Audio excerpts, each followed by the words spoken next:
There's a special kind of betrayal that cuts deeper than any other. It's not just when your husband cheats.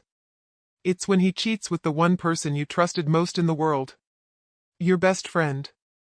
My name is Ashley. I'm 33 years old. And 6 months ago, I discovered that my husband of 7 years was having an affair with my best friend of 15 years. Sarah wasn't just my friend. She was my sister in every way except blood. We'd grown up together and gone to college together and been each other's bridesmaids. She was the first person I called with good news. The first person I turned to when I needed support. She knew everything about me. My fears. My dreams. My marriage problems. And she used all of that knowledge to seduce my husband. But here's what she didn't know. She wasn't as careful as she thought. And her fiancé, the man she was supposed to marry in 3 months, was about to find out exactly who he was marrying. This is the story of how I lost my best friend and my husband on the same day. And how I made sure they both lost everything, too. Because some betrayals don't deserve forgiveness. They deserve exposure. Sarah and I met when we were 18, freshman year of college. We were roommates, randomly assigned. Within a month, we were inseparable. We were opposites in many ways. I was quiet, studious, a planner. Sarah was outgoing, spontaneous, and the life of every party. But somehow, we just worked. We shared everything. Clothes, secrets, dreams, heartbreaks. When my mom got sick during sophomore year, Sarah was the one who held me while I cried. When she had a pregnancy scare junior year, I was the one who drove her to the clinic and held her hand. That's the kind of friendship we had. Unbreakable. Or so I thought. After college, we both stayed in the same city. I met my husband, Michael, when I was 25. He was charming, ambitious, working in finance. We dated for a year and got married in a beautiful ceremony. Sarah was my maid of honor. She gave a speech at my wedding about how Michael was the luckiest man alive to have me. How she'd never seen me so happy. How our friendship meant everything to her. I believed every word. 2 years after my wedding, Sarah met Daniel. He was a doctor, kind, stable, completely devoted to her. They got engaged after 18 months of dating. I was thrilled for her. Finally, we'd both have our happy endings. The 4 of us became a unit. Double dates every weekend. Holiday celebrations together. Vacations as couples. Michael and Daniel became good friends. We were like family. But underneath the surface, something was rotting. My marriage with Michael had hit a rough patch about 2 years ago. He was working longer hours. We were arguing more. The intimacy was fading. Nothing catastrophic, just the normal struggles of a long-term relationship. And like a true best friend, I confided in Sarah. I told her everything. How disconnected I felt. How Michael seemed distant. How I was worried but hopeful we could work through it. She listened. She sympathized. She offered advice. And then she made her move. It was a Tuesday afternoon. I came home early from work because I had a migraine. I just wanted to take some medicine and sleep. I walked into my house and heard voices upstairs. In my bedroom. My first thought was that we were being robbed. My second thought was that Michael was homesick, too. I walked upstairs quietly, not wanting to make noise with my pounding headache. I pushed open my bedroom door. And there they were. My husband. And my best friend. In my bed. They didn't even hear me at first. They were too wrapped up in each other. I stood there, frozen. My brain couldn't process what I was seeing. This had to be a nightmare. A hallucination from the migraine medication. But it wasn't. Sarah saw me first. Her face went white. She scrambled to pull the sheets around herself. Oh my God. Ashley. Michael jumped up, panic in his eyes. Ashley. This isn't what it looks like. I laughed. Actually laughed. A hysterical, broken sound. It's not what it looks like. You're naked in bed with my best friend. What exactly am I misunderstanding? I turned around and walked downstairs. I didn't run. I haven't cried yet. I was in shock, moving on autopilot. They both came running down after me, half-dressed, talking over each other with excuses. It was a mistake. We didn't mean for this to happen. It just happened once. We're so sorry. I held up my hand. How long? They looked at each other. That look told me everything. How long? Sarah started crying. 6 months. 6 months. 6 months of lying to my face. 6 months of pretending to be my friend while sleeping with my husband. 6 months of double dates and girls' brunches and birthday celebrations, all while betraying me. I looked at Michael. Get out. Pack a bag and get out of my house right now. Ashley, please, we need to talk about this, he started. Get out. Now. He left to pack. I turned to Sarah. Does Daniel know? She shook her head, mascara running down her face. Please don't tell him. Please. We're getting married in 3 months. This will destroy him. I felt cold. Completely cold. Are you worried about destroying Daniel? What about destroying me? What about our 15-year friendship? What about my marriage? She reached for my hand. I jerked away. I'm so sorry. I never meant to hurt you. It just happened. We have feelings for each other. Feelings? You have feelings for my husband? She nodded, crying harder. We tried to stop. We really did. But we couldn't. I walked to my front door and opened it. Get out of my house. And don't ever contact me again. After they left, I collapsed on my couch and cried for 3 hours straight. Then I got angry. Then I got strategic. Because I realized something. Sarah was terrified of Daniel finding out. Which meant she hadn't told him. Which meant she was planning to marry him while continuing to sleep with my husband.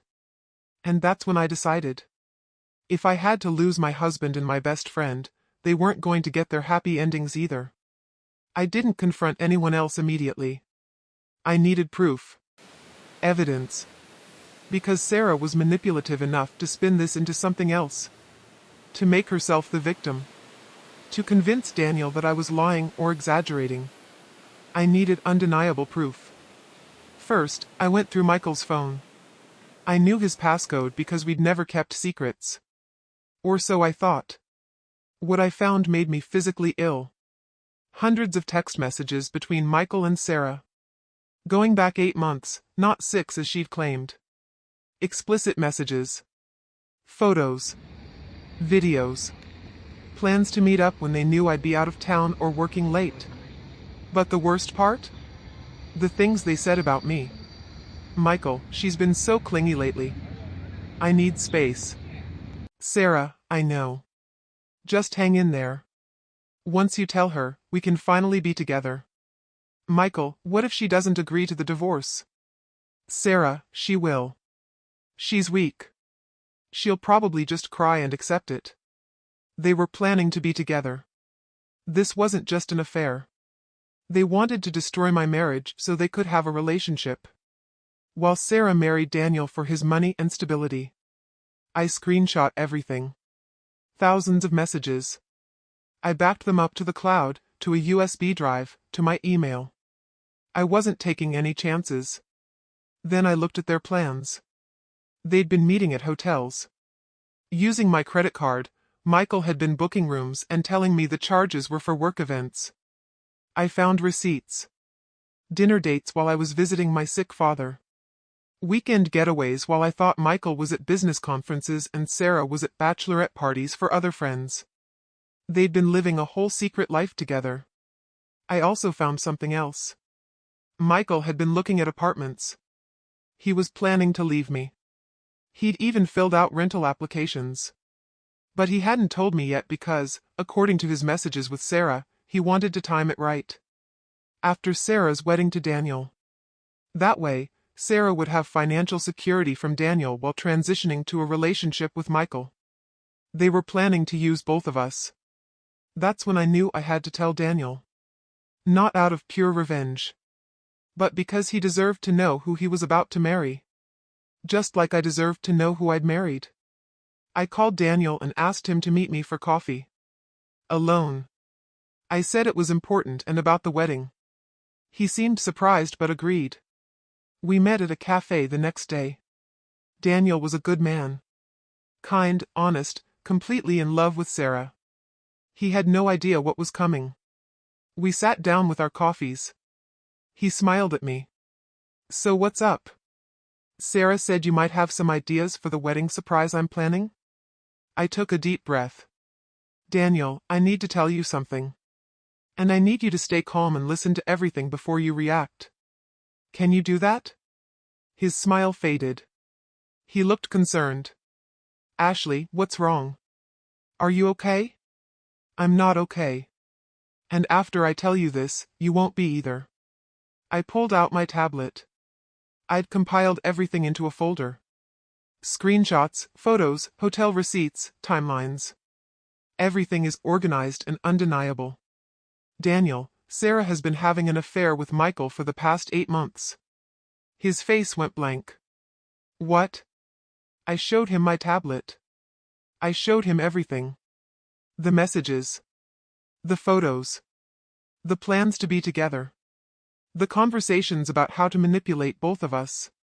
He sat there, scrolling through everything, his face getting paler with each swipe. When he finished, he just stared at the screen. His hands were shaking. I'm so sorry, Daniel. I know this is devastating. But you deserve to know before you marry her. He looked up at me with tears in his eyes. 8 months? I nodded. She told me 6, but the messages go back 8 months. They've been lying to both of us this entire time. Daniel stood up abruptly. I need to go. I understood. What else could you say when your entire world just shattered? But before he left, he turned back to me. Thank you for telling me. You didn't have to. But thank you. I watched him walk out of the cafe, his shoulders slumped, carrying the weight of a betrayal he never saw coming. And I knew exactly how he felt. Daniel didn't waste time. Within 2 hours, he confronted Sarah. I know because Sarah called me. Screaming. Hysterical. How could you? You ruined my life. You destroyed everything. I stayed calm. I ruined your life? You slept with my husband for 8 months. You betrayed our 15-year friendship. You were planning to marry Daniel while continuing an affair with Michael. You ruined your own life. She was crying so hard she could barely speak. Daniel broke up with me. He canceled the wedding. He told everyone why. Everyone knows. My parents. His parents.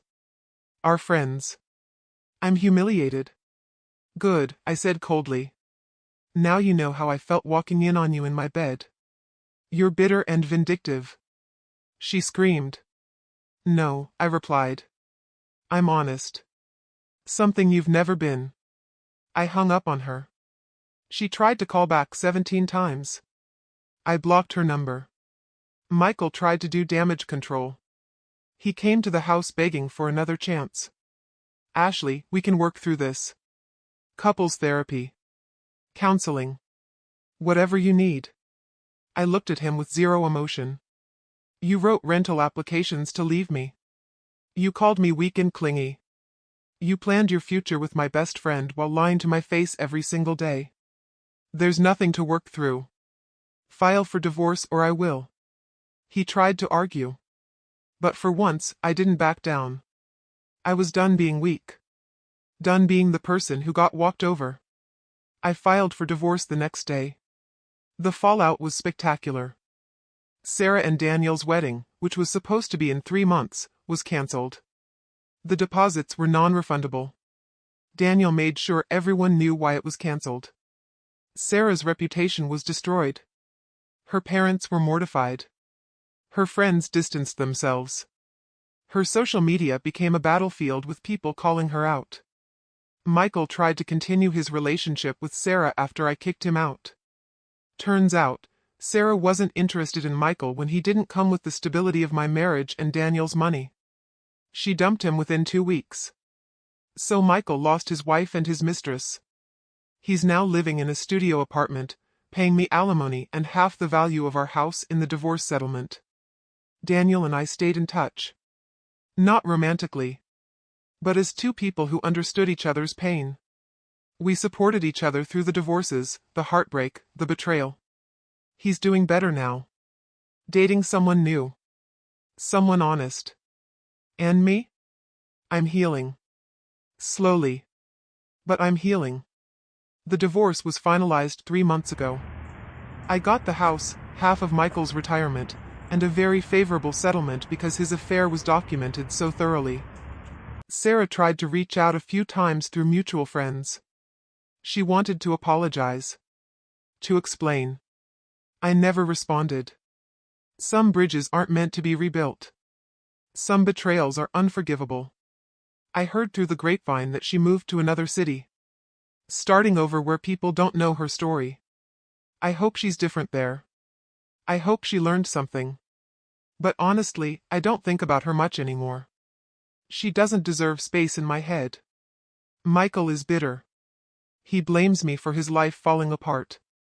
He tells people I was vindictive and cruel. I destroyed his relationship with Sarah out of jealousy. I don't care what he says.